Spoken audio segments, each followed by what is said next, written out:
Target queen, अगर किसी किताब में आपको लग रहा है बहुत ज़्यादा डिफरेंसेस आ रहे हैं आंसर की में या कुछ गड़बड़ है, रिटर्न कर सकते हो, कर दो, है ना। बाकी मैं ये उन लोगों तक पहुंचा दूंगी क्योंकि मेरी बात होती है, तो पब्लिशर्स तक अगर इस तरह का फीडबैक है तो देखिएगा। क्वेश्चन नंबर 1 देखिए, डैश के अनुसार मनुष्य भाषा अर्जन यंत्र के साथ जन्म लेते हैं, उन्हें भाषा सीखने में सहायता करता है। यानी भाषा अर्जन यंत्र के साथ मनुष्य जन्म ले रहे हैं।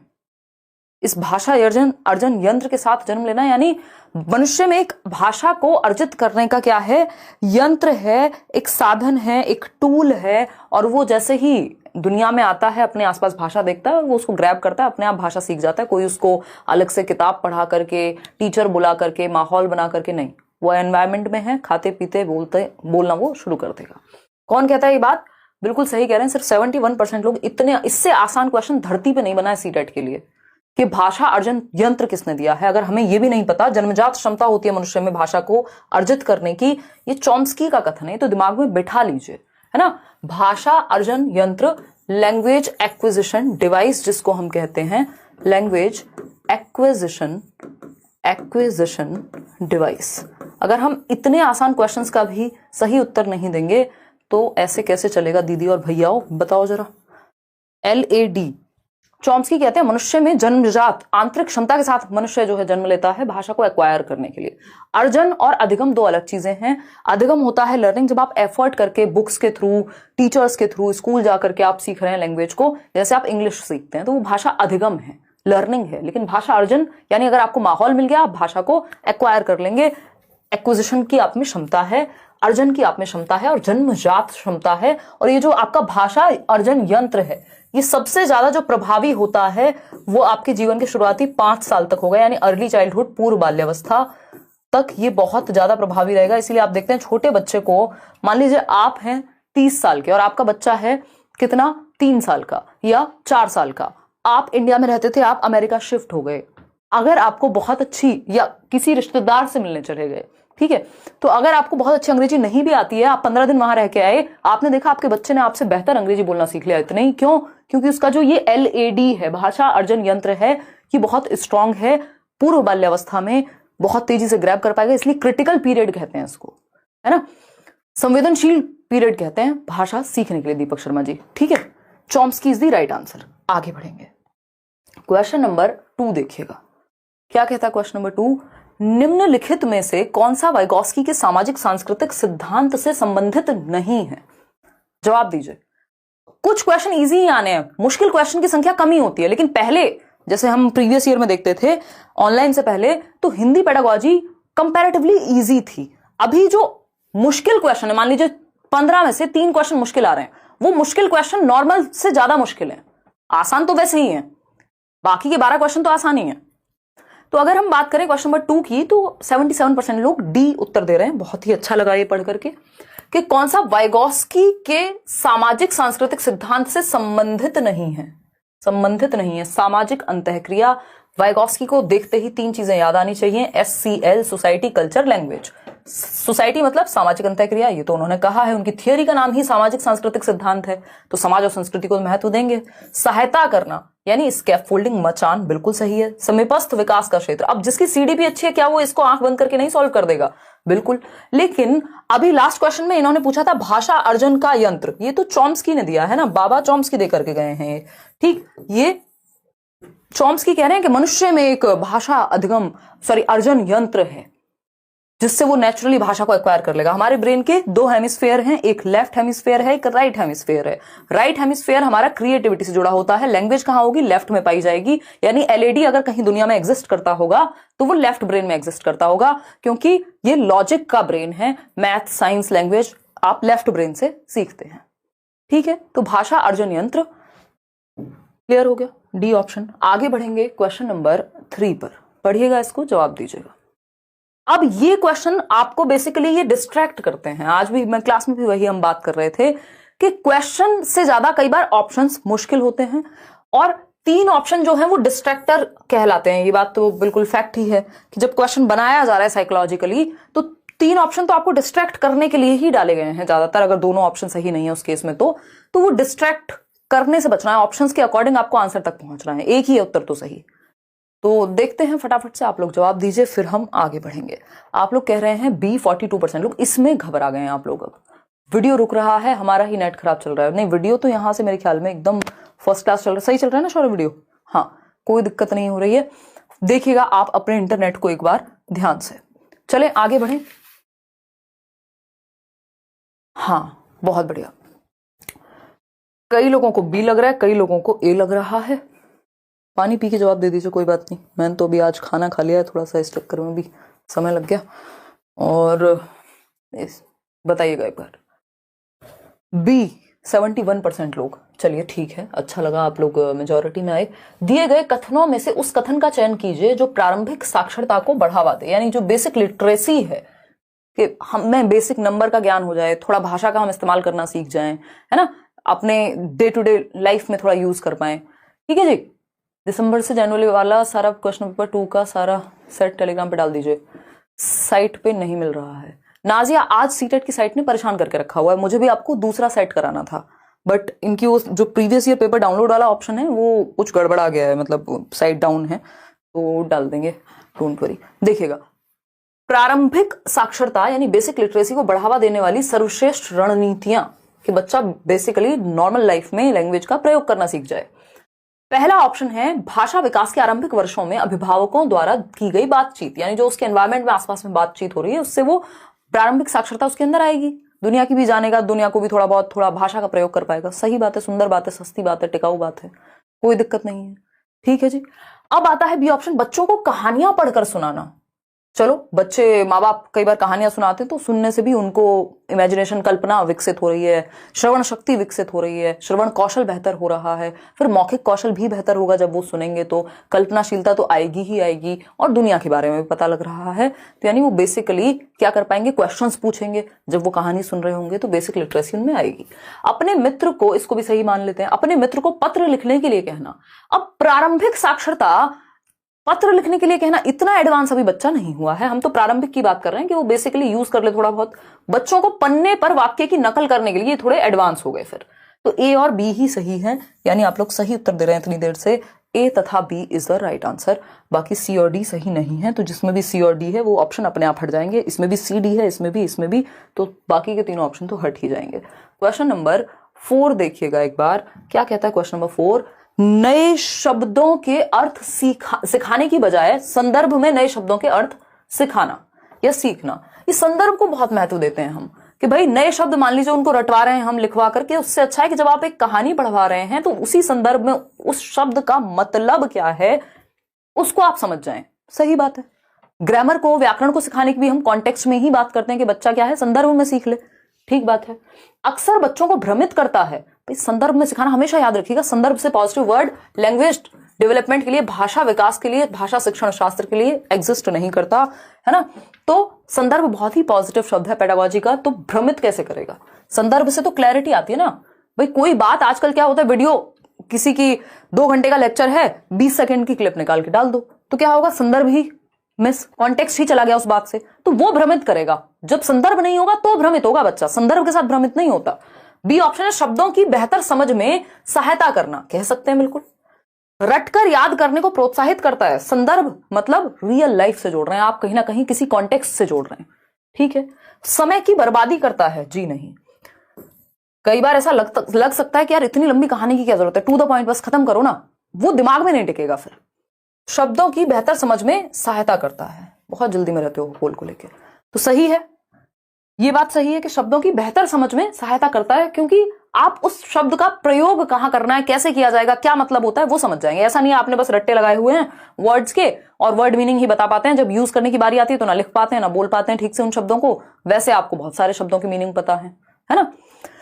चलिएगा, खैर क्वेश्चन नंबर 5 देखेगा। डैश पंक्तियों के बीच बीच में से अर्थ समझने के संकेत देता है, यानी पंक्तियों के बीच बीच में से क्या होता है, रीडिंग बिटवीन द लाइन्स, कि कहा क्या जा रहा है।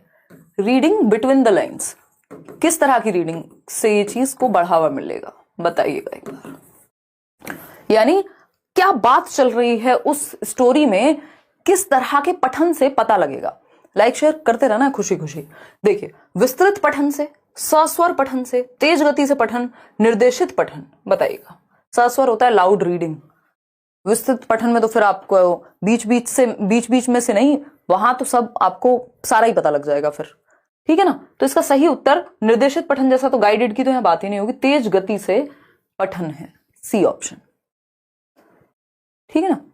सस्वर पठन तो उच्चारण को अच्छा करने के लिए है, कई बार इसमें समझने में भी चीजें मिस हो जाती हैं, तो पंक्तियों के बीच बीच में से अर्थ, बिटवीन द लाइन, जब आप मान लीजिए कोई बुक खोली आपने पहले से पढ़ी हुई है, फटाफट आप पढ़ते जा रहे हैं, देख रहे हैं अच्छा ये बात चल रही है, ये बात चल रही है, आप पैराग्राफ भी पढ़ रहे हैं तो यही होगा। आगे बढ़ेंगे, C option is the right answer. Question number 6 देखिएगा, थोड़ा सा बड़ा क्वेश्चन है। क्वेश्चन नंबर 6 कहता है एक शिक्षिका भाषाई विकास के आरंभिक वर्षों में प्रतिदिन अपनी कक्षा घेरा समय सर्कल टाइम से शुरू करती है, जहां वह प्रत्येक बच्चों को एक विशेष विषय पर बोलने के अवसर प्रदान करती है। यह एक महत्वपूर्ण रणनीति है। यानी भाषाई विकास के आरंभिक वर्षों में, यानी बच्चों ने जस्ट भाषा सीखना भी शुरू किया, ज्यादा वर्ष नहीं हुए, शुरुआती साल हैं जब वो भाषा को सीख रहे हैं, तो उनको शुरुआती कैसे होती है क्लास की, एक एक करके सब अपनी बात कह रहे हैं। कोई एक विषय दे दिया, अच्छा पॉल्यूशन पे बोलो, किसी और को कह दिया अच्छा अपने फेवरेट प्लांट के बारे में बताओ। तो बच्चे क्या कर रहे हैं, यहाँ अभिव्यक्त कर रहे हैं जो भी उनको उस विषय के बारे में पता है। बात तो सुंदर लग रही है, देखते हैं। पठन कौशल को विकसित करने के लिए महत्वपूर्ण है, पढ़ने की तो यहां बात ही नहीं हुई है। अक्षरों की पहचान के लिए पढ़ने की बात ही नहीं हुई है सरकार। प्रारंभिक साक्षरता के लिए, हाँ बेसिक लिटरेसी इसमें आएगी। बोध पठन के लिए पठन पठन पठन नहीं, भाषा को प्रयोग कर ले बच्चे, उतने की ही बात हो रही है। जब किसी विषय पे बोलने को कहा गया, इसका मतलब ये थोड़ी कि वो रट्टे लगा करके आए, किताब से पढ़ के बताएं, ऐसा कुछ नहीं है। आपको क्या आता है उस पर बोलना है। तो प्रारंभिक साक्षरता के लिए कह सकते हैं, ये बात नहीं कह सकते, कह सकते हैं, बिल्कुल कोई दिक्कत नहीं हो रही इस बात को कहने में। आज थोड़ी सी मैं टायर्ड हूं, कह सकते हो आप, तो थोड़ा ऐसा क्या कहें, मजे लेने वाले मौके भी धीरे धीरे मेरी शायद तबीयत खुलेगी आप लोगों से बात करके। वेरी वेरी थैंक यू, आपकी वजह से बीएड करने में मजा आ रहा है। बस मजे ही आने चाहिए जीवन में, मजे में आप सिखाएं दूसरों को और सीख जाएं, बस इससे अच्छा और कुछ नहीं हो सकता। सी ऑप्शन है, प्रारंभिक साक्षरता बच्चे में डेवलप हो जाएगी जब वो डेली बेसिस पे आएगा, अपने आप को थोड़ा सा एक्सप्रेस करना सीखेगा, भाषा का प्रयोग सीखेगा, दूसरों को प्रयोग करते हुए देखेगा कि कैसे बोल रहे हैं। पढ़ने की तो यहाँ बात ही नहीं हुई थी। क्वेश्चन नंबर 7 देखिएगा, वर्णों की रूपरेखा बनाना डैश प्रभावशाली रणनीति का उदाहरण है। जवाब दीजिए, जवाब दीजिए। कितने लोग हैं हम लोग, अभी 24,000 लोग जुड़े हुए हैं, 8,300 लोगों ने लाइक किया है। अब कई लोग कहेंगे हम यहाँ लाइक करने नहीं आते हैं, कोई बात नहीं, आप सेशन देख लीजिए, है ना, लेकिन आप लाइक भी कर सकते हैं। ठीक, देखिएगा फटाफट से जवाब दीजिएगा, फिर हम आगे बढ़ेंगे। ए ऑप्शन, वर्णों की रूपरेखा बनाना शिक्षार्थियों में शब्द संपदा के संवर्धन के लिए हेल्पफुल है, व्याकरणिक नियमों को सीखने के लिए, पठन सामग्री में व्याकरण को एकत्रित करने के लिए, प्रक्रिया लेखन के लिए। अभी तो आप बेसिक समझ रहे हैं कि कैसे कौन सा वर्ण कहां प्रयोग किया जाता है, तो अभी तो आप शब्द भंडार आपका बेहतर होगा। अगर आप इनको समझ पाएंगे तब जाकर के शब्द की तरफ जाएंगे। अभी पूरा पढ़ना व्याकरण नियम तो बहुत दूर की बातें हैं। तो शिक्षार्थियों में शब्द संपदा के संवर्धन के लिए बेसिकली उनका जो शब्द भंडार है वो बेहतर होगा, यदि आपको आइडिया लग गया है कि कहां पे किस वर्ण को, किस अक्षर को प्रयोग किया जाता है किस शब्द के अंदर। A option is the right answer. आगे बढ़ेंगे, क्वेश्चन नंबर 8 देखिएगा क्या कहता है। क्वेश्चन नंबर 8 ये कहता है भाषा अधिगम के डैश सैद्धांतिक दृष्टिकोण से स्पष्ट है कि बच्चे प्रयत्न तथा त्रुटि से भाषा सीखते हैं। त्रुटि एवं प्रयत्न का सिद्धांत, त्रुटि एवं प्रयत्न का सिद्धांत, ये आपके नोट्स में मैंने बहुत ही कम शब्दों में पुट किया है, क्योंकि एक तो ये बहुत जद्दोजहद है कि मैं नहीं चाहती कि वो नोट्स बहुत बड़े हो जाएं, सब कुछ भर दिया जाए उनमें, फिर तो आप किताबें ही पढ़ रहे हैं ऐसे तो क्या फायदा है। तो बहुत काम की चीजें, टू द पॉइंट चीजें आपको मिले, उस चक्कर में मेरे सर में दर्द हो चुका है। बट मजा बहुत आएगा जिस दिन आपको मिलेंगे, वो मतलब कल ही मिल जाएंगे, बहुत अच्छा लगेगा, मतलब आपको मैं पहले से ही सोच पा रही हूँ। देखिएगा बी ऑप्शन है, 44% लोग कह रहे हैं। त्रुटि एवं प्रयास, ट्रायल एंड एरर। याद कीजिए एक व्यक्ति नाम के व्यक्ति थे, सुन रहे हो मेरे को, व्यक्ति नाम के व्यक्ति, क्या कहते थे उन व्यक्ति नाम के व्यक्ति को? थॉर्नडाइक कहते थे कि व्यक्ति प्रयास करता है, त्रुटियां होती हैं, फिर से प्रयास करता है, फिर अधिगम हो जाता है एक टाइम पे। और थॉर्नडाइक क्या है? व्यवहारवादी हैं। त्रुटि एवं प्रयास यानी बिहेवियरिस्टिक बात है, कॉग्निटिविस्ट नहीं है, वो तो दिमाग के प्रयोग की बात करेंगे या थिंकिंग स्किल्स की, रीजनिंग की बात करेंगे। संज्ञानात्मकवादी बार बार प्रयास की आदत डलने की बात सिर्फ व्यवहारवादी करते हैं। सामाजिक सांस्कृतिक में तो फिर आपके वाइगॉस्की आ जाएंगे। तो बी ऑप्शन एकमात्र सही उत्तर यहां कहलाएगा। आगे बढ़ेंगे और इनके 3 मुख्य नियम हैं। कि बच्चे ने गलती की, फिर से बोला, फिर से ट्राई किया, तो वैसे वो भाषा सीखेगा। तो ये व्यवहारवादी परिप्रेक्ष्य है। क्वेश्चन नंबर 9 है प्रक्रिया आधारित लेखन उपागम के सोपानों के लिए सही क्रम का चयन कीजिए। अब ये बड़ा, इसको मुश्किल क्वेश्चन आप कह सकते हैं, क्योंकि अब तक तो ये प्रोडक्ट और प्रोसेस राइटिंग पूछते थे। प्रोसेस राइटिंग में आप बह रहे हैं, चीजें कुछ किसी बारे में लिख रहे हैं, है ना, किसी थॉट प्रोसेस पे आप एक काम कर रहे हैं, कोई निबंध लिख सकते हैं। प्रमोद कह रहे हैं आपने स्कूलिंग कहाँ से की है, प्लीज रिप्लाई। मैंने गांव से भी की है, फिर बुलंदशहर से की है, फिर दिल्ली से की है, फिर टीचिंग ट्रेनिंग दिल्ली से की है, ग्रेजुएशन यहीं से हुई है, तो अच्छा खासा समय, लगभग 10वीं तक बुलंदशहर। 17 मार्क्स से आए थे हिंदी में, इस बार कम से कम 25 तक आ जाएंगे। अपना पैसेज में भी स्कोर करने की कोशिश करनी है। 15 में से 12-13 यहाँ ले लेने हैं पेडागोजी में, और फिर पैसेज में अच्छे मार्क्स उठाने हैं। देखिएगा वो प्रैक्टिस का तरीका मैं एक वीडियो बना चुकी हूँ, पैसेज को कैसे करना है। इसमें मिक्स्ड आंसर आ रहे हैं। डी ऑप्शन 41% लोग कह रहे हैं समझते हैं। डी का मतलब है कि आप रूपरेखा बनाने से शुरू कर रहे हैं कहानी को, तो उसका मतलब आप रट्टे लगाने की कोशिश कर रहे हैं। ठीक, पहले आप मंथन तो करेंगे कि किस बारे में बात होनी है, लिखने क्या वाले हैं। फर्स्ट स्टेप यहां सी होगा, ई नहीं होगा। उसके बाद आप रूपरेखा बनाएंगे। ठीक, फिर जाकर के एक प्रारूप तैयार करेंगे, किस तरह का स्ट्रक्चर होने वाला है। फिर जाकर के क्या करेंगे, अब जो भी आपने तैयार किया है एक, उसकी पुनरावृत्ति करेंगे, देखेंगे उसमें और क्या कर सकते हैं। फिर क्या करते हैं, फिर प्रूफ रीड करते हैं। सब कुछ हो गया तैयार, वो नोट्स में आपको कितने दिनों से दिखा रही हूं, बट उनकी प्रूफ रीडिंग इतनी बार हो चुकी है, उनमें इतनी एडिटिंग हो चुकी है, इतनी चीजें हो चुकी हैं। ठीक, तो प्रूफ रीड करेंगे फिर, और फिर लास्ट में जाकर के अंतिम स्वरूप देना कि फाइनली अब प्रूफ रीड हो चुके हैं, फाइनली ये है आपका फाइनल टच, ए ऑप्शन। आगे बढ़ेंगे नेक्स्ट क्वेश्चन पे। क्वेश्चन नंबर है 10। ड्रिलिंग यानी दोहराव डैश की एक प्रमुख प्रविधि है, यानी टेक्निक है। ड्रिलिंग किसके अंदर आती है, यानी प्रैक्टिस आप इसको कह लीजिए या रेपिटेशन कह लीजिए, किसके अंदर आएगा। समग्र भाषा उपागम होता है होल लैंग्वेज लर्निंग, यानी आप लैंग्वेज को एक कंप्लीट वे में सीख रहे हैं। जैसे कि स्टोरी के माध्यम से जब आप सीखते हैं तो वो समग्र भाषा उपागम में आता है कि आप सुन भी रहे हैं, इमेजिन भी कर रहे हैं, बोलना भी सीख रहे हैं, बहुत कुछ सीख रहे हैं एक साथ। तो इसमें बार बार दोहराव की जरूरत नहीं होती, तो ये तो हट गया। संप्रेषणात्मक उपागम में सिर्फ आप कम्युनिकेट करते हैं, जरूरी नहीं बार बार आप रिपीट करें चीजों को। कम्युनिकेशनल जो टीचिंग लर्निंग है उसमें CLT जिसको कहते हैं कम्युनिकेटिव लैंग्वेज टीचिंग, तो उसमें आप बच्चों को संप्रेषण करने देते हैं, वो गलत बोल रहे हैं तो बोलने देते हैं। इसमें बार बार दोहराव की, सेम बात को रिपीट करने की, ड्रिल का मतलब ये सेम बात रिपीट कर रहे हैं आप। व्याकरण अनुवाद विधि और खेल विधि, खेल विधि में भी बच्चा एक्टिव होगा। ये थोड़ा मैंने आपको वैसे भी कहा हुआ है, ड्रिल जहां मिले समझ जाओ कि थोड़ा बोरियत वाली बात है ना, बोरिंग बात है। ये बोरिंग बात व्याकरण अनुवाद विधि से जुड़ी हुई है कि जब आप ग्रामर ट्रांसलेशन करते हैं तो आप नियमों का बार बार आप क्या करते हैं, मान लीजिए ग्रामर का कोई रूल पढ़ा और इंग्लिश का रूल हिंदी में पढ़ रहे हैं, और फिर ऐसे ही नाउन पढ़ा तो उसके 50 फिर क्वेश्चन प्रैक्टिस करेंगे। तो ये ग्रामर ट्रांसलेशन में प्रयोग होता है। जो दोहराव है आपका सी ऑप्शन सही होगा यहाँ। Question number 11। क्वेश्चन नंबर 11 देखिएगा, बच्चों के द्वारा पठन तथा लेखन में की गई त्रुटियां, गलतियां, ये बहुत इंपॉर्टेंट है। लगभग पेपर में कम से कम भी 5 सवाल ये एरर्स से मिल जाएंगे आपको, 4 से 5 सवाल। और एरर्स आपको सिंपल ध्यान रखना है, बहुत ही पॉजिटिव चीज है। बच्चे की थिंकिंग में विंडो देते हैं हमें, तो गलतियां गलत नहीं है ये याद रखना है। ऐसा कोई नहीं जिसने सीखा है और गलती नहीं की। क्या कर रहे हो भाई, है सफाई कर रहे हो, मत करो, छोड़ दो, हमारे लैपटॉप को तुम गंदा ही रहने दो, ठीक है ब्रो, हमको कोई समस्या नहीं है धूल से। देखिएगा बहुत ही बढ़िया, ए ऑप्शन 86% लोग कह रहे हैं, यानी त्रुटियां अधिगम के लिए सीढ़ी हैं। मुझे बहुत खुशी हुई, आप समझ गए मेरी बात को। गलतियां क्या है, बढ़िया हैं, होने दो। मतलब इसका मतलब ये नहीं है कि गलतियां ही होने दो, गलतियां होने दो और होने ही दो, ये गलत है ना। जैसे कई लोग कहते हैं लिसनिंग, स्पीकिंग, रीडिंग, राइटिंग ये होने चाहिए 4। मनोवैज्ञानिक तरीका जो है वो ये है कि सुनना, बोलना, पढ़ना और लिखना। अब सिर्फ ये ही है, ये गलत है, लेकिन होना ये चाहिए, है ना। इसी क्रम में सीखे जाते हैं, ये गलत है, लेकिन हाँ क्रम यही है। भाषा विकास में बाधाएं, गलतियां बाधाएं नहीं बनती। प्रवाह प्राप्त करने में रुकावटें, अगेन ये नेगेटिव है। और एरर क्या है, पॉजिटिव वर्ड है। ठीक, बच्चे की गलतियां, भाषा सीखने में व्यक्ति की अयोग्यता। इनेबल है, अगर गलती कर दी, अनेबल है फिर वो नहीं सीख पाएगा।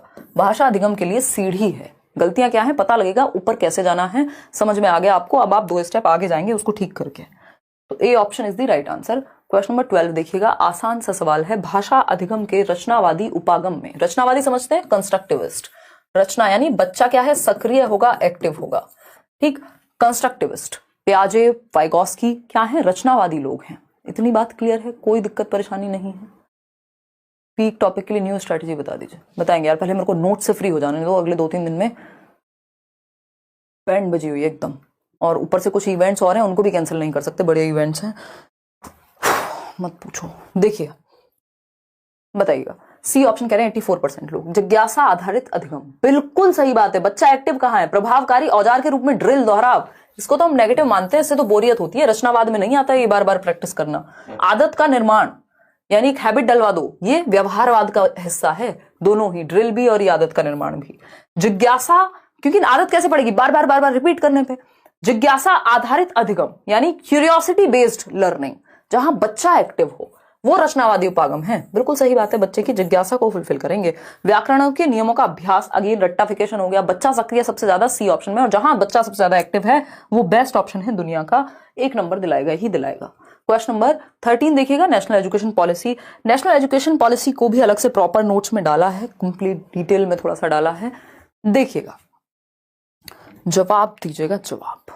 जनता क्या चाहती है, जवाब चाहती है।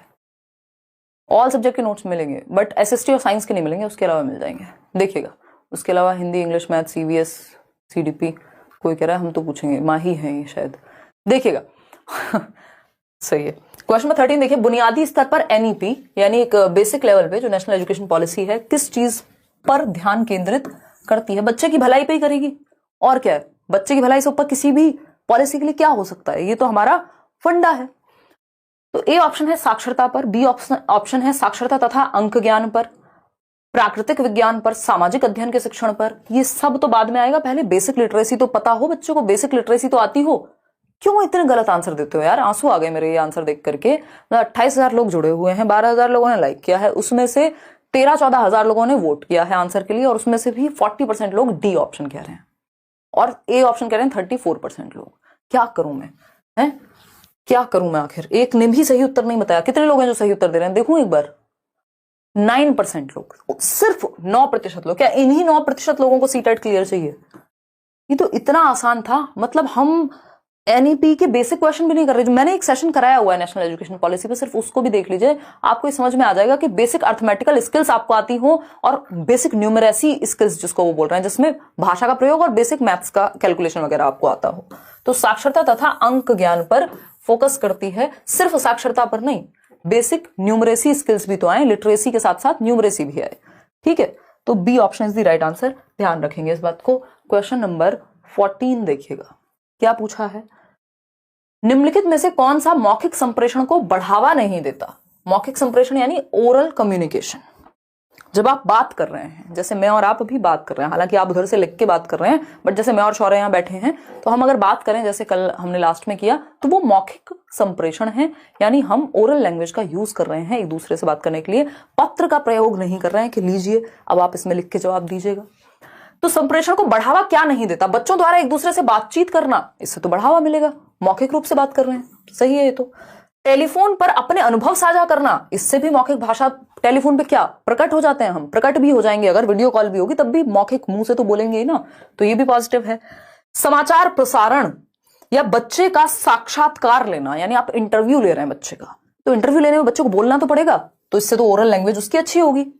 भाई आप मान लीजिए केंद्रीय विद्यालय के लिए जाएंगे, इंटरव्यू के लिए आप मॉक टेस्ट, मॉक इंटरव्यूज तैयार करेंगे, हम लोग बैठ के बातें करेंगे मान लीजिए, तो उसमें क्या होगा, बोलने की क्षमता तो बेहतर हो ही रही है ना, मौखिक भाषा तो अच्छी हो ही रही है। लेकिन समाचार प्रसारण अगर आप खुद कर रहे हैं, अगर आप एंकर हैं, है ना, जो भी हैं आप, अब कई सारे एंकर्स हो सकते हैं, नाम लेंगे तो कई लोग ऐसे होंगे खतरनाक, तो आप मान लीजिए कोई भी एक एंकर हैं जो भाषा बोलते हैं, समाचार पढ़ते हैं, तब तो आपकी मौखिक भाषा अच्छी हो रही है। लेकिन समाचार प्रसारण का मतलब है जब आप सुन रहे हैं, तो सुनने से मौखिक भाषा उतनी ही अच्छी नहीं हो जाएगी ना, उससे बेहतर ऑप्शंस हैं, कुछ प्रभाव पड़ेगा सुन के, लेकिन कम्युनिकेशन नहीं हो रही ओरल, आप सुन रहे हैं मतलब रिसीव कर रहे हैं सिर्फ। तो सी ऑप्शन गलत है, और जो गलत है वही सही है।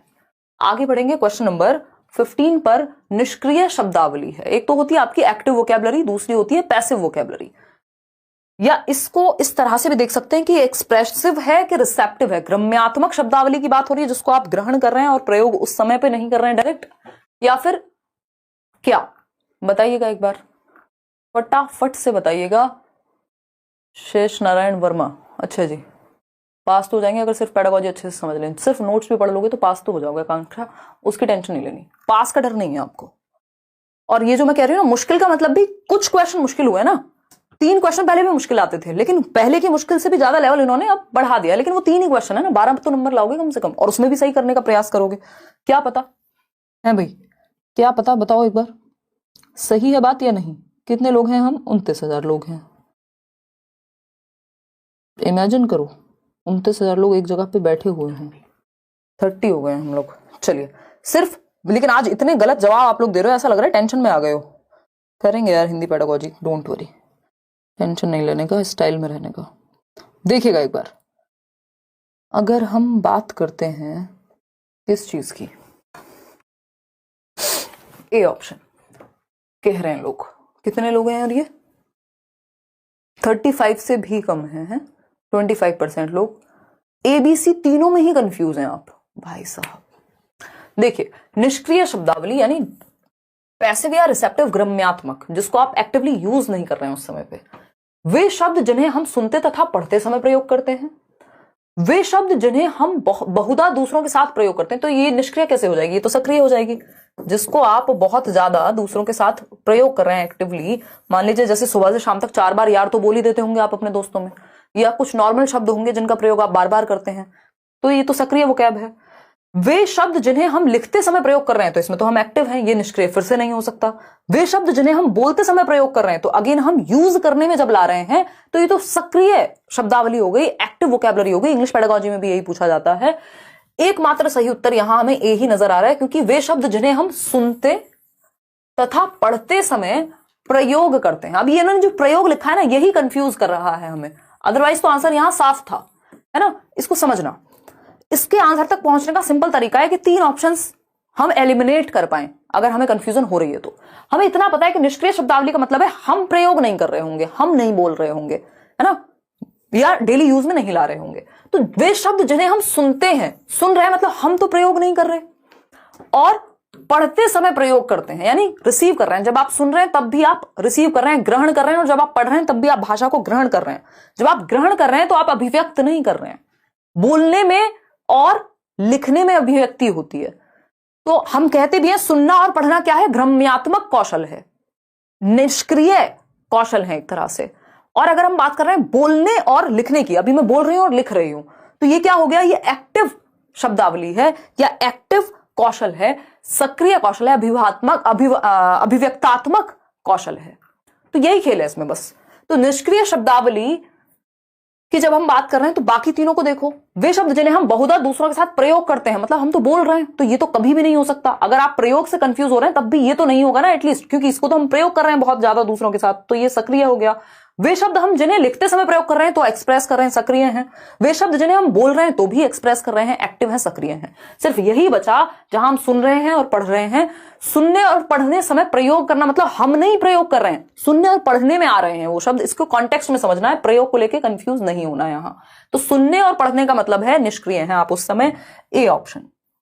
ये शब्द आपको पता होते हैं बट प्रयोग उतना नहीं करते हैं आप इनको। क्वेश्चन नंबर 16 देखिएगा, क्वेश्चन नंबर 16 देखिएगा, ऐसे ही कंफ्यूज किया जाएगा। ये 3 जो ऑप्शन है डिस्ट्रैक्ट करने के लिए हैं, आपको सही उत्तर तक पहुंचना है।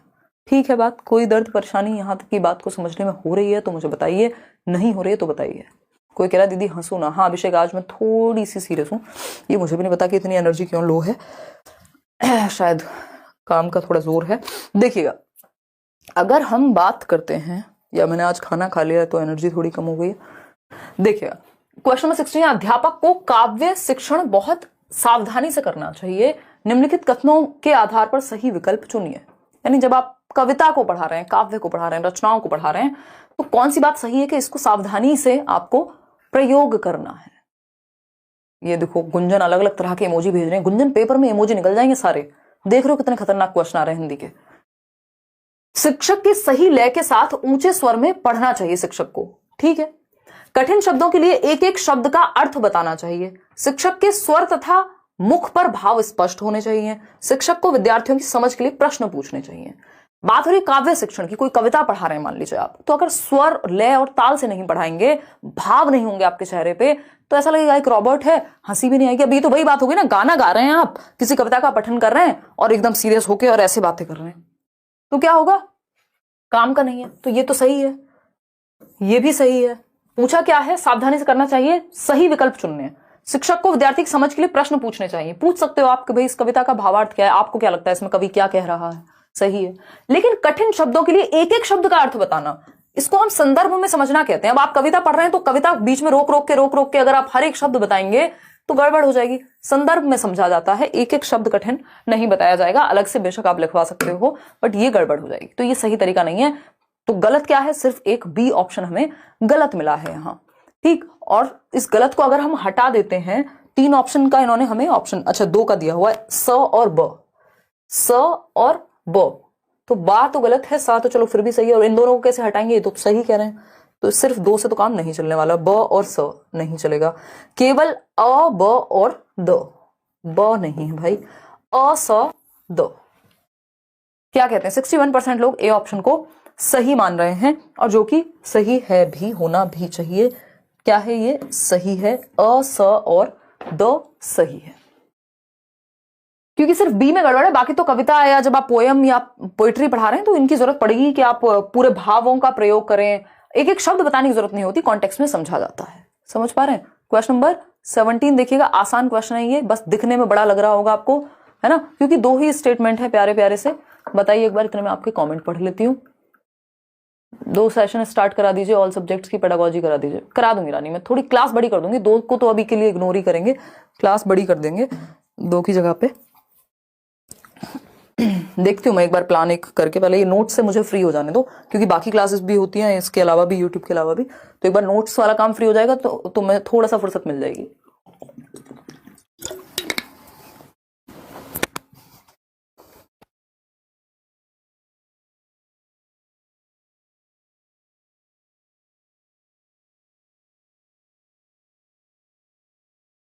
मेरा मैसेज आप देख ही नहीं रहे, कौन है ये, विलेज गर्ल, पढ़ लो पढ़।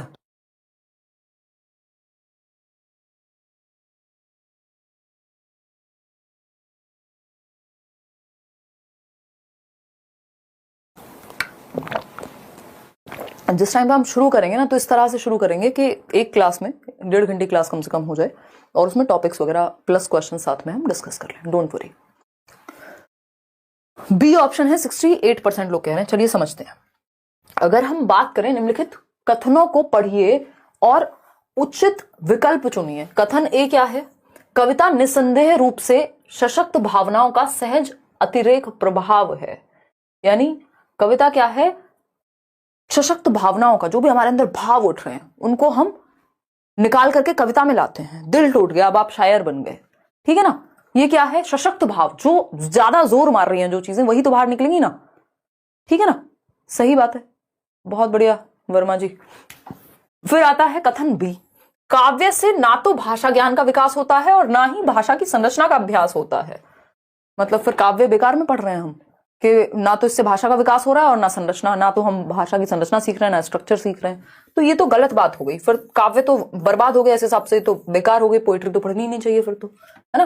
तो ये ट्रू है और ये फॉल्स है आपका। कितने लोग बी ऑप्शन दे रहे हैं, बी क्या है, केवल ए सत्य है और बी असत्य है, बिल्कुल सही है। थैंक गॉड आप इस पे नहीं गए कि दोनों सत्य हैं, ये आपका रटा रटाया ऑप्शन है। आगे बढ़ते हैं, नेक्स्ट क्वेश्चन पे चलते हैं। क्वेश्चन नंबर देखिएगा 18, समझिएगा, निम्नलिखित में से कौन सा काव्य का आवश्यक अवयव नहीं है। काव्य समझ रहे हैं ना, कविता या गद्य, गद्य नहीं पद्य, पोइट्री मान लीजिए। सौंदर्य, भाव, प्रवणता एवं कल्पना बढ़ती है भाई। आप एक कविता पढ़िए, आप कोई इवन कोई भी पोइट्री इंग्लिश की सुन लीजिए, या फिर आप एक शायरी भी सुन लीजिए, अगर उर्दू की बात करें, तो एक तो सौंदर्य, भाव, प्रवणता आती है कि आप प्रेज कर पाते हैं, ठीक है। और कल्पना, इमेजिनेशन तो आएगी ही, ठीक बात है। आप गाना सुन लीजिए, गाना भी इसका अच्छा उदाहरण है। आपके दिमाग में एक तो आप कल्पना कर रहे हैं कितनी सुंदर कोई भी बात हो रही है तो उसकी लयात्मक भाषा, कोई पहाड़ों पे गाना है तो पहाड़ दिमाग में आ रहे हैं, लयात्मक भाषा या छंद, हाँ लयात्मक भाषा होती है, अलंकारों का प्रयोग भर भर के किया जाता है, ठीक, व्याकरण सम्मत भाषा रचना, ये कई बार मान लीजिए कोई गाना ही है, ठीक है ना, पता नहीं अभी वो केसरिया फेमस हुआ था ना, अब उसमें कोई तो लाइन है जो बड़ा उसकी पूरी वाई भी अजीब सी कर देती है और ग्रामेटिकली भी आपको अजीब लगेगा। ग्रामेटिकली तो खैर ये सही है ही नहीं, आधे शब्द हिंदी के आधे इंग्लिश के ये वो, तो हम ये कह सकते हैं कि व्याकरण सम्मत नहीं होती।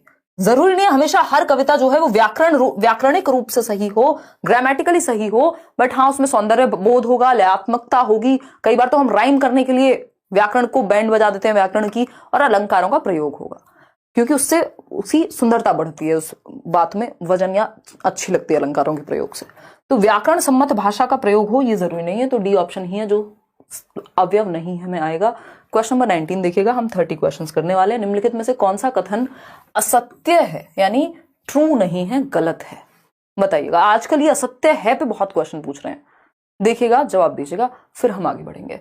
तो पहला ऑप्शन है ध्वनि विज्ञान किसी भाषा के ध्वनि प्रतिमान से संबंधित है, यानी ध्वनि साउंड की बात हो रही है, ध्वनि प्रतिमान से संबंधित होगा, कोई बुरी बात नहीं है।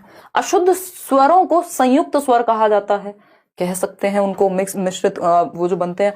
5 स्वर हैं जिनमें 20 ध्वनियां निकलती हैं, ये हम इंग्लिश में भी पढ़ते हैं भाई, 5 वाउल्स हैं जिनसे 20 ध्वनियां निकल रही हैं। अंग्रेजी भाषा में 5 नासिक्य ध्वनियां हैं, ये कहना गलत होगा, ठीक है, ये कहना गलत होगा। तो D option is the right answer. आगे बढ़ेंगे क्वेश्चन नंबर 20 पर। अब पता नहीं अंग्रेजी भाषा हिंदी में पूछने का क्या इनको शौक चढ़ा है इस बार।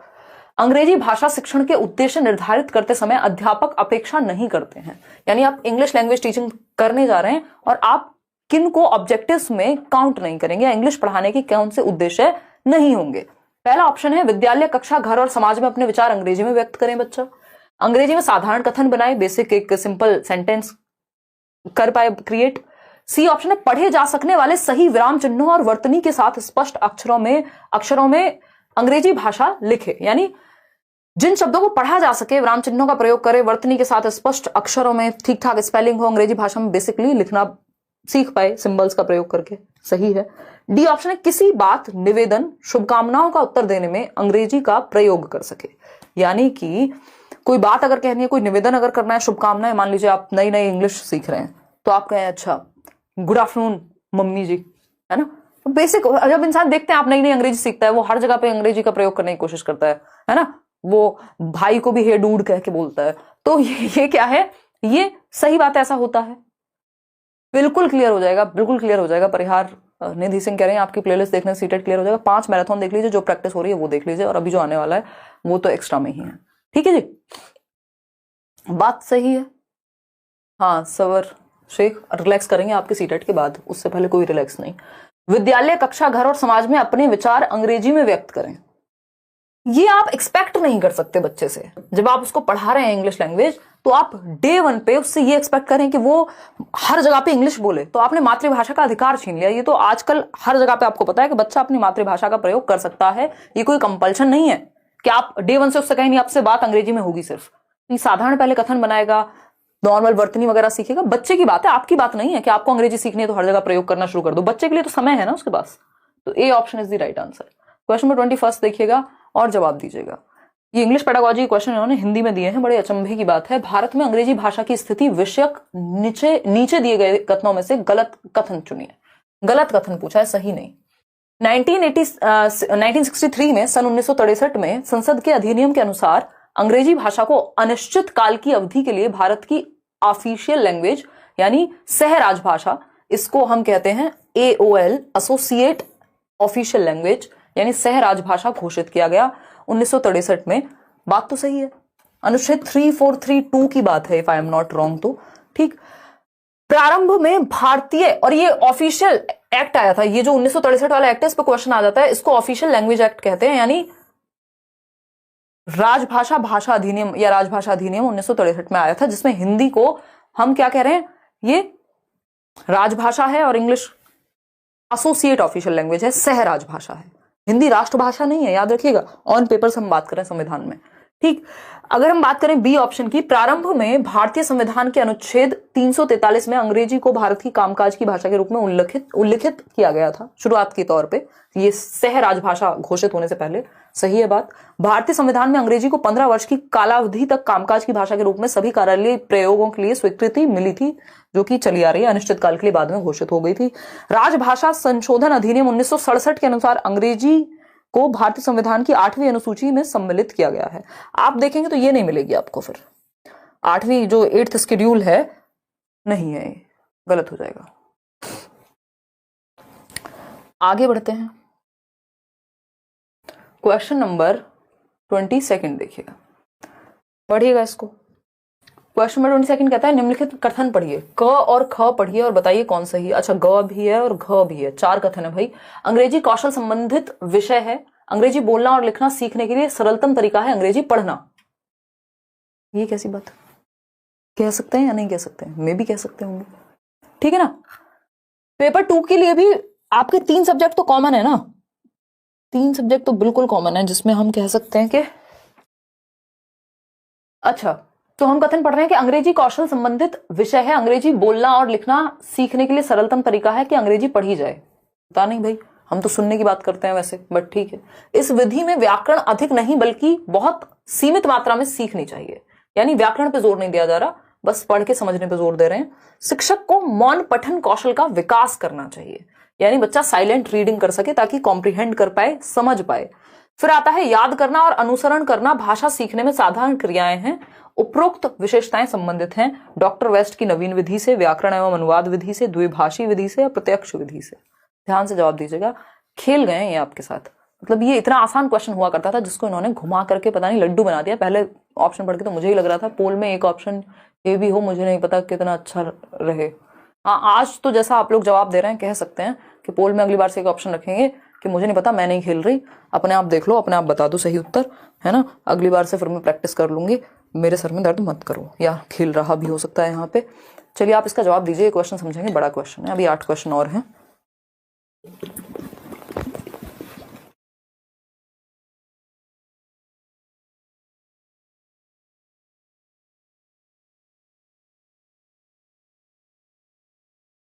हम सिर्फ आपकी क्लासेस लेते हैं रोज 9 बजे, बाकी कुछ नहीं पढ़े।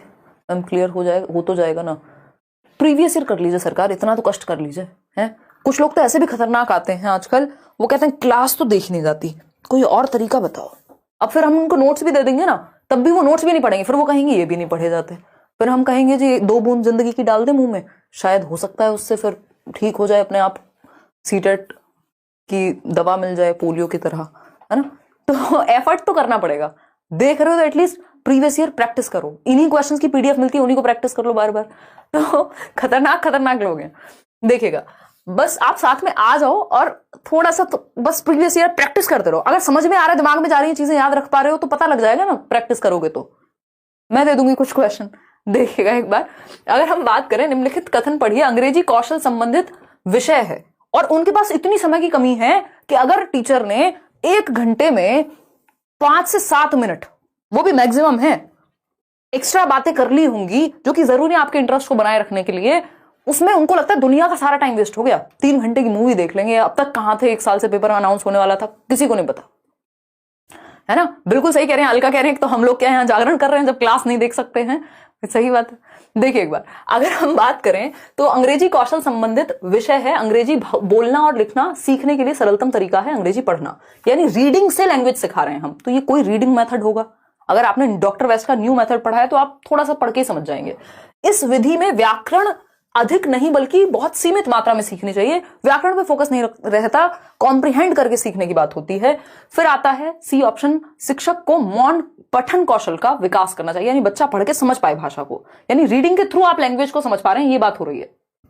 डी ऑप्शन है, याद करना और अनुसरण करना भाषा सीखने में साधारण क्रियाएं हैं, यानी जब आप याद कर रहे हैं, लर्न कर रहे हैं या फिर अनुसरण कर रहे हैं, उस चीज का पालन कर रहे हैं, तो ये साधारण क्रियाएं हैं।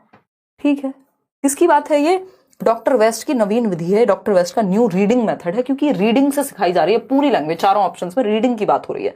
द्विभाषा में ट्रांसलेट करने की बात जरूर करेगा, याद रखिएगा। द्विभाषा में यानी दो भाषाओं का प्रयोग हो रहा होगा, दो भाषा की कहीं बात भी नहीं है, जिक्र भी नहीं है चारों ऑप्शन में। तो इसको कैसे आंसर कर देंगे भाई? प्रत्यक्ष विधि होती है सिर्फ एक भाषा का प्रयोग, बोलने में स्पेशली। तो प्रत्यक्ष विधि डायरेक्ट मेथड में यह होता है कि आप क्या करेंगे, और प्रत्यक्ष विधि सिर्फ अंग्रेजी की नहीं होती, लेकिन ये मेथड अंग्रेजी का है डॉक्टर वेस्ट वाला। व्याकरण एवं अनुवाद विधि, इसमें आप रूल सीखते हैं, नियम सीखते हैं, नियम की भी बात नहीं हुई है। तो ये तीनों तो अपने आप ही हट गए, और दो ऑप्शन भी अगर आपको समझ में आए होंगे, जैसे पहले वाला, और अगर हम बात कर रहे हैं जैसे मौन पठन की बात या ये वाली बात, तो ये तो आसान है। डॉक्टर वेस्ट का मेथड अगर हमने पढ़ा है तो हम थोड़ा सा इसको समझ सकते हैं। A option is the right answer. प्रत्यक्ष विधि में तो आप पे बैन होता है, आप कोई और लैंग्वेज यूज ही नहीं कर सकते, और बोल के सीखी जाती है प्रत्यक्ष विधि में, पढ़ के नहीं सीखी जाती ज्यादा। ठीक है, तो क्वेश्चन नंबर 23 है, अध्यापक शामपट पर लिखता है या लिखती है? क्या लिखता है या लिखती है, बताइए जरा। वह पत्र लिखता है, लड़के फुटबॉल खेलते हैं, राम सो रहा है। अब अध्यापक कर्ता एवं क्रिया के संबंध के आधार पर क्रिया के नियम की व्याख्या करता है या करती है। अध्यापक के द्वारा व्याकरण पढ़ने की किस विधि का प्रयोग यहां किया जा रहा है? मतलब आपके लिए काम का क्या है ये, कि ये लिखा गया है शामपट पे, ब्लैक बोर्ड पे, व्हाइट बोर्ड पे, जो भी है, स्मार्ट बोर्ड पर आजकल तो। ठीक, तो देखिए जरा, इसको पढ़ के समझिएगा। मॉक टेस्ट तो मिल रहा होगा ऐप पे आपको, चलो मैं देखती हूँ। इवन जो लोग बैच में उनको तो टेस्ट सीरीज मिली होगी 30 सेट की।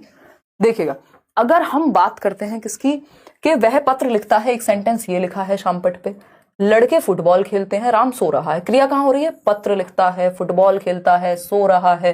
ठीक, और यहाँ पे कर्ता एवं क्रिया के संबंध में कौन सो रहा है? राम सो रहा है। कौन खेल रहा है फुटबॉल? लड़के खेल रहे हैं। कौन लिख रहा है पत्र? वह लिख रहे हैं। ठीक, तो कर्ता क्रिया के संबंध के आधार पर क्रिया के नियम की व्याख्या की जा रही है कि क्रिया कैसे वर्क करती है, यानी वर्ब कैसे काम करती है लैंग्वेज में। तो अध्यापक के द्वारा व्याकरण पढ़ने की किस विधि का प्रयोग कर रहे हैं, यानी पहले एग्जाम्पल दिया है, उदाहरण दिया है, अब नियम सिखाने का प्रयोग कर रहे हैं। तो एग्जाम्पल टू रूल, उदाहरण से नियम की ओर क्या होता है? आगमन विधि, जिसको हम इंडक्टिव मेथड कहते हैं। अगर पहले नियम बता दिया होता, पहले क्रिया की जो परिभाषा है वो सब बता दिया होता, तो निगमन हो जाता। इसमें पहले रूल बताते हैं। तो A option is the right answer, और तो कोई यहां बनता ही नहीं है। आगे बढ़ेंगे, क्वेश्चन नंबर 24 देखिएगा। मैंने इसमें पेपर 1 पेपर 2 दोनों के क्वेश्चन मिक्स किए हुए हैं। निम्नलिखित कथन को पढ़कर उपयुक्त विकल्प को चुनिए। कथन अ है, कथन ब है। जिन विद्यार्थियों में विशेष सुधार की आवश्यकता हो उनके लेखन कार्य पर विशेष ध्यान दिया जाना चाहिए। चलो, हो सकता है। जिन विद्यार्थियों में सुधार की आवश्यकता है उन्हें सक्षम विद्यार्थियों का लिखित कार्य दिखाकर लिखित कार्य अच्छी तरह से पूरा करने के लिए निर्देशित और प्रोत्साहित किया जाना चाहिए। इसको कहते हैं कंपैरिजन, कि जो बच्चे अच्छा लिखते हैं उनका काम दिखाओ, अरे सीखो इनसे कुछ। कंपैरिजन नहीं करते आप, बच्चों को प्रताड़ित नहीं करते। आप भी तो लिख करके दिखा सकते हैं, है ना? ठीक है ना पंकज, क्लियर है या नहीं है? आपके साथ 2 साल से जुड़ी हूं, आपने आज तक मेरा नाम नहीं लिया। प्रिया, यश, प्रयास, प्रस्याश, इतना खतरनाक नाम है, आज तक अच्छा हुआ नहीं लिया था, है ना? या आपने स्पेलिंग गलत लिखी हुई है, PRISA, प्रसा, YESH, प्रसा यश।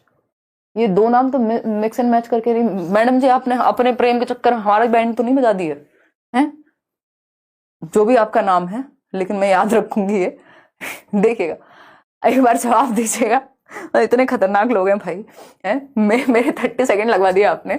मेरी रीडिंग बचपन से अच्छी रही है, और आपने जो बेइज्जती कराई है आज। देखिएगा एक बार, टीचर मेरे को ही खड़ा करती थी हमेशा। ये गलत बात थी, लेकिन उनकी आज मुझे समझ आता है कि जो अच्छा पढ़ता है उससे पढ़वा लो, फटाफट से स्पीड में भी पढ़ेगा और चैप्टर खत्म हो जाएगा, सिलेबस तो खत्म करना ही है। ये मुझे अब समझ में आता है, पहले नहीं आता था, है ना? जबकि बाकी बच्चों को भी मौका देना चाहिए था, तब तो अच्छा लगता था कि हाँ ठीक है यार, संस्कृत भी मेरे से पढ़वा रही है। देखिए एक बार, अगर हम बात करें किसकी, देखिएगा,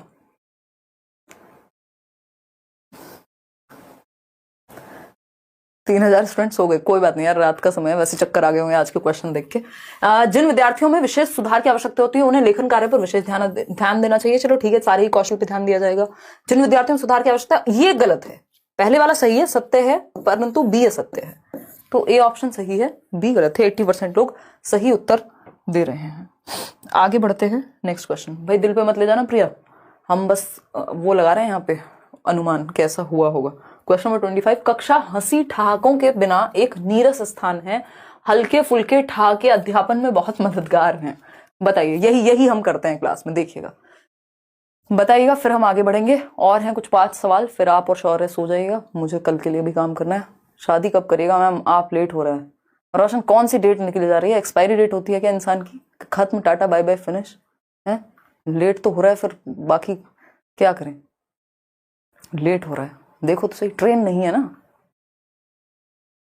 शादी कब करिएगा? शादी, हमारी शादी में बहुत इंटरेस्ट है, भंडारा करवाएंगे। अपनी अपनी करो यार, नौकरी लगाओ, खुश रहो। कर लिया हमें जो करना था जीवन में, अब क्या कर लेंगे जब करनी होगी, बहुत काम है अभी करने को।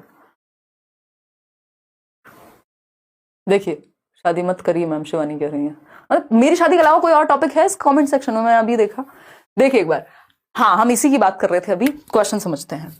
कक्षा हंसी ठहाकों के बिना एक नीरस स्थान है, यानी क्लासरूम जहां हंसी ठहाके होते ही नहीं है, कोई हंसी मजाक होता ही नहीं है, सब रोबोट्स की तरह बैठे हैं। टीचर आया, रोबोट की तरह पढ़ा के चला गया, ये पढ़ेंगे वो पढ़ेंगे, खत्म। तो उस हिसाब से तो मेरे से ज्यादा स्पीड में शायद ही बहुत ही कम लोग होंगे जिनकी स्पीड इतनी होती होगी बोलने की, या आप इसको आप अच्छा कह लीजिए या बुरा कह लीजिए, या पढ़ने की भी अगर हम बात करें तो खत्म। फिर तो आज का सेशन, कितने क्वेश्चन थे?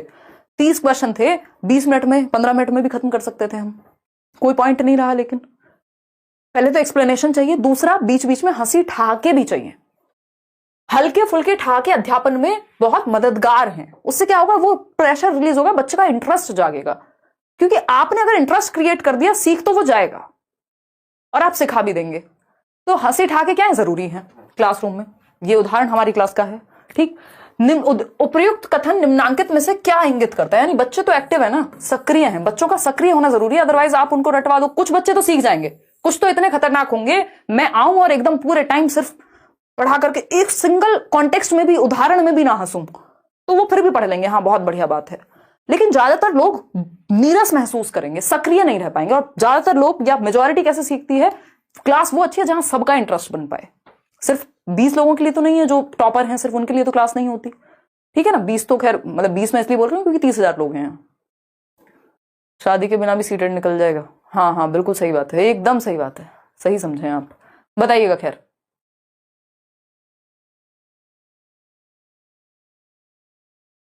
देखिएगा, अगर हम बात करें तो हम यहाँ ये कह सकते हैं कि रचनाशील अध्यापक की विशेषता है। ये याद रखिएगा, जहां भी रचनाशील की बात होगी, सक्रिय होने की बात होगी, रचनावादी उपागम की बात होगी, कंस्ट्रक्टिविज्म की बात होगी, वहां क्लास में थोड़ा बहुत शोर शराबा, थोड़ा बहुत हंसी मजाक, थोड़ा बहुत इनडिसिप्लिन चलेगा, होगा। क्योंकि जहां बच्चा एक्टिव है तो थोड़ी बहुत क्रियाएं तो होंगी ना।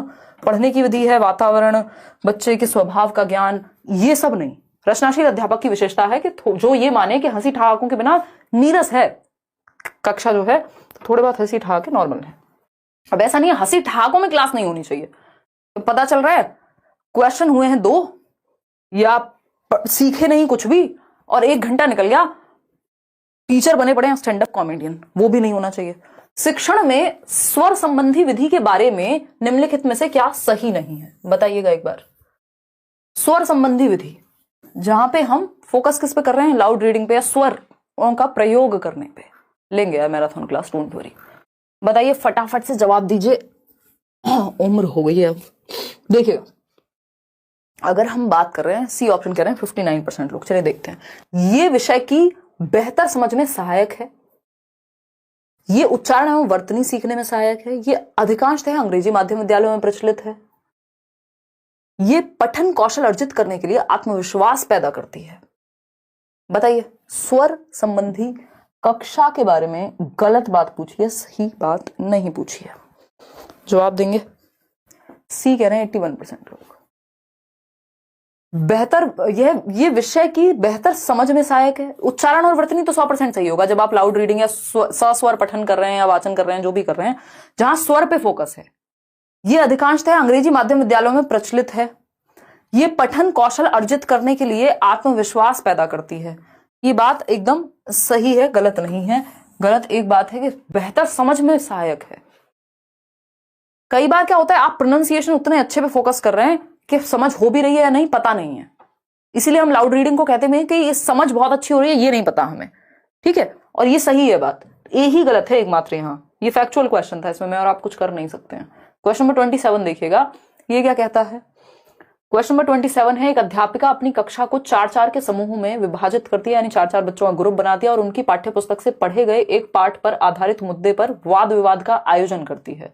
यह किस प्रकार की भाषा अधिगम गतिविधि है? यानी बच्चे वाद विवाद कर रहे हैं, किन्हीं मुद्दों पे डिस्कशन कर रहे हैं, 4-4 के ग्रुप में बटे हुए हैं, यानी बच्चे ग्रुप में सीख रहे हैं, यानी रचनावाद है। ये बात तो हमें सही है, बट पूछा क्या है? परिणाम क्या हो गया मेरे को? परिणामात्मक गतिविधि यानी आउटपुट, संपर्कात्मक गतिविधि इंटरैक्टिव, निवेश गतिविधि इनपुट रिस्पॉन्स, परिणामात्मक प्रतिक्रिया गतिविधि। बताइएगा, फटाफट से बताइएगा, इससे पहले कि हम भिलाई छत्तीसगढ़ से आपको बहुत सारा प्यार। मैम आप रियल में सीडीपी क्वीन है मैम, आप इंग्लिश में और बहुत सारा पैसेज करा दीजिए ना प्लीज। तरुण अभी तो उतना समय नहीं है, और इंग्लिश में पैसेज ऑनलाइन यहां से कराने पे ना मजा नहीं आ पाता है ना, वो आप खुद से ही पढ़ के करें, प्रीवियस ईयर का प्रयोग करके पढ़ें, तो वो एक ज्यादा जरूरी चीज है, क्योंकि पैसेज प्रैक्टिस करा के भी मैं करा भी दूंगी, चलो फिर भी कोशिश करेंगे 1-2 पैसेज कर लें। आज जैसा क्वेश्चन नहीं मिल रहा है, पोल हटा ही दें।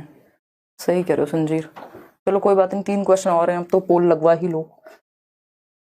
है ऑप्शन डाल दो, शौर्य कह रहा ऑप्शन डाल दो, नहीं आता। देखिएगा इसका जो सही उत्तर है, सब मिक्स्ड दे रहे हैं अपने अपने उत्तर।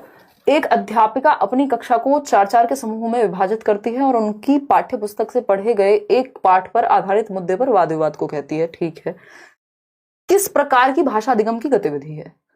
परिणामात्मक गतिविधि है? नहीं, आउटपुट बेस्ड थोड़ी है ये। संपर्कात्मक गतिविधि है यानी इंटरैक्टिव है, या फिर निवेश गतिविधि है यानी इनपुट है, यहाँ पे इनपुट रिच क्लासरूम है कह सकते हैं। तो इससे बेहतर है, सिर्फ संपर्क की बात नहीं हो रही है, संपर्क के लिए और भी आसान तरीके होते हैं कि बस बच्चे कम्युनिकेट कर लें, मुद्दों पे बात हो रही है। तो निवेश गतिविधि है, इनपुट रिच क्लासरूम है, जहां पे थोड़ा सा फोकस किया जा रहा है, पाठ्य पुस्तक से पढ़े गए एक पाठ पर आधारित मुद्दे दिए जा रहे हैं, प्रॉपर इनपुट्स दिए जा रहे हैं टीचर के द्वारा, और अब चर्चा हो रही है। थोड़ा सा टेक्निकल है ये, बट आंसर जो है सी ही सही है। परिणामात्मक तो बिल्कुल नहीं, क्योंकि परिणाम का मतलब सिर्फ परिणाम पे फोकस है, नंबर पे फोकस है। जी क्या कह रहे हैं शौर्य सिंह? क्वेश्चन नंबर 28 देखिएगा, कौन सा सत्य नहीं है?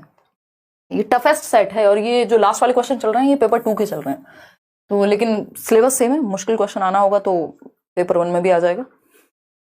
देवेश शर्मा देखिएगा, क्या है निम्नलिखित कथनों में से कौन सा कथन सही नहीं है? प्रथम भाषा का दूसरी भाषा सीखने पर सकारात्मक प्रभाव होता है। हाँ, हम पॉजिटिव मानेंगे कि एक भाषा आपको आती है तो दूसरी भाषा एसेट के रूप में काम करेगी, यानी एक रिसोर्स के रूप में काम करेगी। समझ में आता है, कोई दिक्कत नहीं है, परेशानी नहीं है। फाइनली है Sanjana Gupta ma'am, finally I love you a lot, आपने फाइनली मेरा नाम लिया है, I am so happy. Well आप सही समझे, यू आर ग्रेट। देख रहे हो विनोद, साइकिक एबिलिटीज। ठीक है कोई बात नहीं, अब अवार्ड दे देना मेरे को, मिलोगे कभी कहीं तो। नाम आपका संजना है, संजना ऐसे बताते नहीं है, फिर पड़ोसी देखेंगे है, पकड़ लेंगे, फिर क्या फायदा है, बेकार में हवाबाजी में पिट भी जाते हैं बच्चे। देखो एक बार अगर हम बात करते हैं मधु गुप्ता, निम्नलिखित कथनों में से ये वही हैं अभी जिन्होंने 2 नाम जोड़ के कुछ कुछ बनाया हुआ था, उन्होंने मान लिया है, कबूल कर लिया है। अब मेरी इसमें कोई गलती नहीं है, मैंने किसी को बदनाम नहीं किया, मेरे ऊपर कोई इल्जाम नहीं आएगा। देखिए प्रथम, प्रिया, यश, वॉट एवर इट इज, देखिएगा निम्नलिखित कथनों में से कौन सा सत्य, बट मैं आपका नाम नहीं भूल पाऊंगी जीवन में कभी। देखिएगा अगर हम बात करें कौन सा कथन सत्य नहीं है, प्रथम भाषा का दूसरी भाषा सीखने पर सकारात्मक प्रभाव होता है, सही बात है। प्रथम भाषा दूसरी भाषा के सीखने में बाधा डालती है, बाधा डाल सकती है बट डालती ही है, ये गलत है, ठीक है ना। पठन कौशल एक भाषा से दूसरी भाषा में स्थानांतरित किए जा सकते हैं, यानी आप जो लैंग्वेज स्किल्स हैं वो ट्रांसफर हो सकती है, ट्रांसफरेबल हैं, आप दूसरी लैंग्वेज को भी हेल्प करती हैं अगर आपको पहले से कोई भी स्किल आती है। समय यानी ट्रांसफर ऑफ लर्निंग है, समय और अवसर दिए जाने पर बच्चे अनेक भाषाएं सीख सकते हैं, सही है। लेकिन यही गलत है कि इससे बाधा बनती ही है, ये गड़बड़ है, बाधा बनती ही है, ये गड़बड़ है। ठीक है जी, आगे बढ़ेंगे। बहुत हंसी आ रही है आप लोगों को, 2 क्वेश्चन और सॉल्व कर लो, आज वैसे ही इतना सेशन कठिन है। क्वेश्चन नंबर 29 देखिए, आंसू निकल रहे हैं आप लोगों के आंसर सही देने में, और प्रिया और यश पे हंसने में बहुत मजे आ रहे हैं आपको, हैं? देखिएगा, बताइएगा एक बार। अरे हमने देखे हैं ऐसे बच्चे, हमें पता है, हम दुनिया में रहे हैं। ये मत कहते ना किए कभी नहीं है ऐसे काम, मतलब देखिए अगर हम बात करें मातृभाषा आधारित बहुभाषिता होती है बताइए, फटाफट से बताइए मल्टीलिंगुअलिज्म क्या है। कल्पना कह रही मेरे सुपर चैट का रिप्लाई नहीं दिया यार, कई बार मिस हो जाती है, वैसे कोशिश करती हूँ मैं ज्यादातर सुपर चैट पढ़ लूँ क्योंकि वो दिख जाते हैं अलग से, बट कई बार ज्यादा एक साथ आ जाती हैं तो दिक्कत हो जाती है। देखिएगा बी ऑप्शन 82% लोग, और हमें छोटे शहर का एक्सपीरियंस है, हमारे स्कूल के बच्चे डरते थे बाहर निकलने में, छोटे शहर में निकलिए आप, हर दूसरा इंसान आपको जानता हुआ। खैर छोड़ दीजिए इन बातों को, आप इधर आ जाइए। मातृभाषा, हाँ शौर्य सिंह कह रहे हैं ऐसे तो बंक भी नहीं मार पाते होंगे, बिल्कुल सही समझ रहे हैं, बंक में बहुत इंटरेस्ट आ रहा है बेटा तुमको, किस दिन पकड़े गए ना अगर, फिर स्कूल नहीं जा पाओगे, होम स्कूलिंग होगी फिर। वैसे ऐसा तो हमने समझाया हुआ तुमको, कोई जरूरत तो पड़ेगी नहीं, वैसे इतना घूम लेते हो तुम, है ना। हाँ कुछ बच्चे हैं जो बंक मारने लग गए हैं, बताओ, नहीं बंक हमने कभी नहीं मारा स्कूल में। देखिएगा मातृभाषा आधारित बहुभाषिता होती है, मातृभाषा के द्वारा वस्तुपरक विषयों को सीखना, सही है। क्या आप कंटेंट सीख रहे हैं लैंग्वेज से, आप क्या सीख रहे हैं, मान लीजिए हिंदी है आपकी मातृभाषा, उससे आप हिंदी में ही इतिहास पढ़ रहे हैं, सही बात है। बी ऑप्शन है शिक्षार्थी अपनी मातृभाषा से शुरुआत करते हैं और बाद में कई भाषाएं सीख लेते हैं, इसी को मल्टीलिंगुअलिज्म कहते हैं। ये फिर लैंग्वेज अक्रॉस करिकुलम हो जाएगा जो ए ऑप्शन है, लेकिन मल्टीलिंगुअलिज्म बहुभाषिता है कि एक भाषा शुरुआत कर रहे हैं बाद में कई भाषाएं सीख ले रहे हैं। फिर है शिक्षार्थी अपने राज्य की भाषा के माध्यम से बहुत सी भाषाएं सीखता है, ऐसा नहीं कि राज्य की भाषा से ही सीखेगा या विदेशी भाषा, तो बी ऑप्शन ही एकमात्र सही उत्तर है। आज के लिए आखिरी सवाल, क्वेश्चन नंबर 30। मैं जनरली तो ये कहती हूँ कि बड़ा खराब हो रहा है कि आप इतना अच्छा मतलब रिस्पॉन्स आज नहीं कर पाए, बट आज पहली बार यह शायद जब मैं ये कहूंगी कि हाँ क्वेश्चन सच में मुश्किल माने जाएंगे, तो एक बार इन क्वेश्चंस को थोड़ा ध्यान से पढ़ना है, इनको 2-3 बार रिवाइज भी करना है। कॉम्प्रिहेंसिबल इनपुट, याद कीजिए स्टीफन क्रेशन को, कॉम्प्रिहेंसिबल, पता नहीं इंग्लिश पेडागोजी हिंदी में देने का क्या मतलब है, मुझे ये नहीं समझ आ रहा। स्टीफन क्रेशन, और ये पहली बार ही हो रहा है लगभग ऐसा, जो भी इनका नाम था। स्टीफन क्रेशन की जब हम बात करते हैं तो इन्होंने एक सेकेंड लैंग्वेज एक्विजिशन के लिए थियोरी दी है, जो मैंने बहुत साल पहले कराई थी यूट्यूब पे। कॉम्प्रिहेंसिबल इनपुट जो भाषा शिक्षण की प्रारंभिक अवस्था में प्रस्तुत किए जाते हैं निम्नलिखित में से क्या नहीं सम्मिलित करता है, यानी कॉम्प्रिहेंसिबल इनपुट में क्या नहीं आता है, बताइएगा एक बार, फटाफट से बताइएगा, जल्दी बताइएगा फिर हम आगे बढ़ेंगे। 41% लोग बी कह रहे हैं, मान लें। देखिएगा अगर हम बात करें बी ऑप्शन की, तो पाठ्य पुस्तक पाठ्यक्रम पूरा करने के लिए निर्धारित पुस्तक, इसको थोड़ी कॉम्प्रिहेंसिबल इनपुट कहते हैं। बड़े आकार वाली पुस्तक, ये तो बिग बुक्स कहा जाता है इनको, है ना। कक्षा पुस्तकालय यानी पुस्तकें या कॉमिक, मीडिया सहायक सामग्री पत्रिकाएं, क्या कहना आप पसंद करेंगे, बताइए फटाफट से बताइए। कॉम्प्रिहेंसिबल इनपुट जो भाषा शिक्षण की प्रारंभिक अवस्था में प्रस्तुत किए जाते हैं, ये स्टीफन क्रेशन वाला कॉम्प्रिहेंसिबल इनपुट नहीं है, मतलब है वही लेकिन उनकी थियोरी को प्रयोग नहीं किया गया, यहाँ पे इन जनरल पूछा है, इसको सही कर लीजिएगा। तो अगर कॉम्प्रिहेंसिबल इनपुट की हम बात कर रहे हैं, इसका सिंपल मतलब है कि बच्चा समझने लग जाए, उसको धीरे धीरे एक लेवल अप आप इनपुट्स देते जाओ जिससे वो सीख जाए यहाँ पे बोलना या पढ़ना या भाषा का प्रयोग करना। तो पाठ्य पुस्तक सिर्फ पूरा करने के लिए तो गलत है। बड़े आकार वाली पुस्तक यानी चित्रात्मक कहानियां, शिशु गीत, हाँ शुरुआत में फिर ये हम कर सकते हैं, प्रारंभिक अवस्था की बात हो रही है। कक्षा पुस्तकालय तो शुरुआत में डायरेक्ट पुस्तकालय नहीं भेजते। मीडिया सहायक सामग्री पत्रिकाएं वगैरह भी बड़ा बच्चा पढ़ पाएगा। प्रारंभिक अवस्था मैंने नहीं पढ़ा था, तो ये सही है। क्वेश्चन इन्होंने दूसरे कॉन्टेक्स्ट में पूछा, बहुत घुमा के क्वेश्चन दिए हैं। बड़े आकार वाली पुस्तक यानी चित्रात्मक कहानियां, शिशु गीत वगैरह जो बच्चों के लिए होते हैं, और स्टोरी नहीं होती जो चित्रों के माध्यम से, पिक्चर्स के माध्यम से स्टोरी कही जाती है क्लास में। ये सीटेट का बैच है, आप अभी भी एनरोल कर सकते हैं। जो सेशंस आपको देखने और रिकॉर्डेड प्लस लाइव दोनों मिल जाएंगे। Pedagogy special, like share subscribe आप कर देंगे, पीडीएफ आपको मिल जाएगा। आउट ऑफ 30 कितने क्वेश्चन आज आपके ठीक हुए हैं वो आप प्लीज बता दीजिएगा। आज के लिए हम इतना ही रखेंगे। Thank you so much. कल हम पढ़ेंगे CDP होपफुली, और कल आपके साथ मैं नोट्स के साथ प्रेजेंट होंगी। मुझे खुद बहुत शर्म आती है, मैं हर दिन कहती हूँ आपको कल और परसों मिलेंगे नोट्स, बट ऐसे ही नहीं दिया जा सकता कि जस्ट काम खत्म तो करना नहीं है, अच्छे से करना है। तो जो भी इसमें थोड़ा बहुत इंप्रूवमेंट, टाइम लगता है एक्चुअली, ये चीज़ें ना पहले प्रूफ रीड होती हैं कई बार। 22, 25, 15, 18, 15, 16 बहुत ही बढ़िया। 19, 20, 15, 13। चलिए ध्यान रखिएगा, टेक केयर, बाय बाय। कल मिलेंगे, कोई और बात हो आप कमेंट्स में पूछ लीजिएगा। Good night, thank you so much, bye. कल 9 बजे मिलेंगे रात को और